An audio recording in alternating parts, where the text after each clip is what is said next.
While we've been distracted by the headlines, the insiders are getting ready.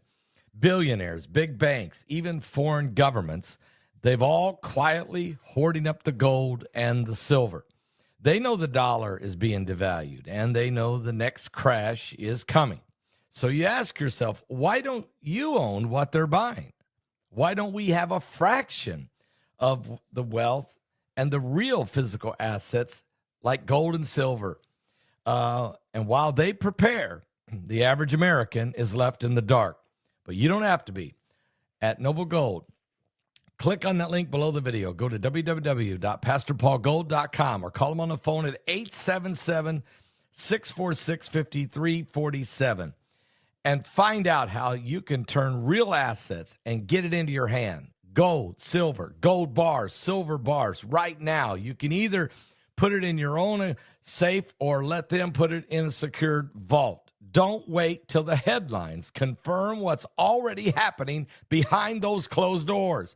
You can either watch this next crisis unfold or follow the moves of the guys that are pulling the strings. Go right now to that link below this video.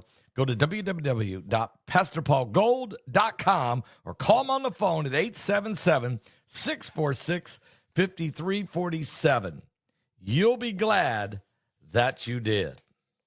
President Trump has approved a plan to share U.S. intelligence with Ukraine to help strike Russian energy infrastructure. This, according to the Wall Street Journal. The move would allow Kyiv to target oil refineries, pipelines, and other assets funding Russia's war. The administration is also pressing NATO allies to provide similar intelligence and is weighing whether to supply Ukraine with long-range weapons like Tomahawk cruise missiles, though no final decision has yet been made. Ukrainian President Volodymyr Zelensky has reportedly requested Tomahawks directly from Trump, the New York Post has reported.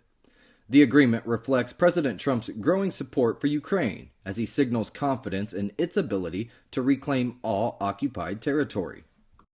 The U.S. federal government shut down on Wednesday after Democrats refused to drop demands to preserve health care subsidies, clashing with President Donald Trump and Republicans who dismissed the issue.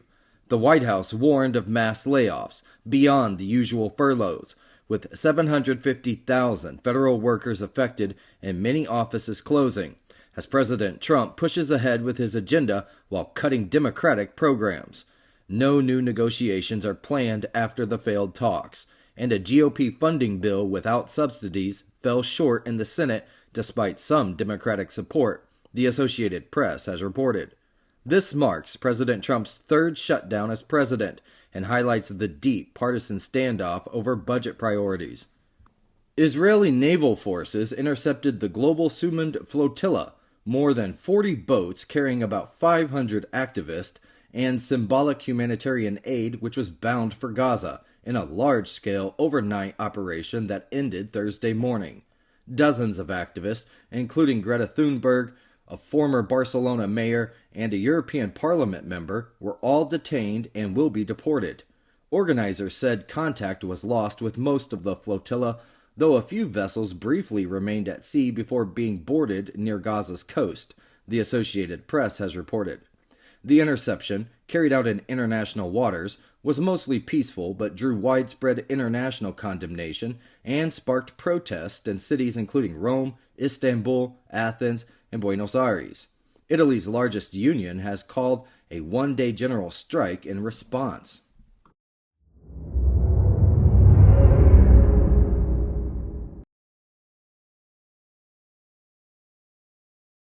The world is experiencing an alarming series of apocalyptic events. Historic weather disasters, earthquakes, droughts, wildfires, impending economic collapse, the rise of AI. In Revelation 9/11, Pastor Paul Begley and Pulitzer-nominated journalist Troy Anderson investigate if these are the true signs of the end times. Is this the final meeting of current events and prophecy referred to in the Bible? Revelation 9/11. Order it on Amazon, Barnes & Noble, and Target.com.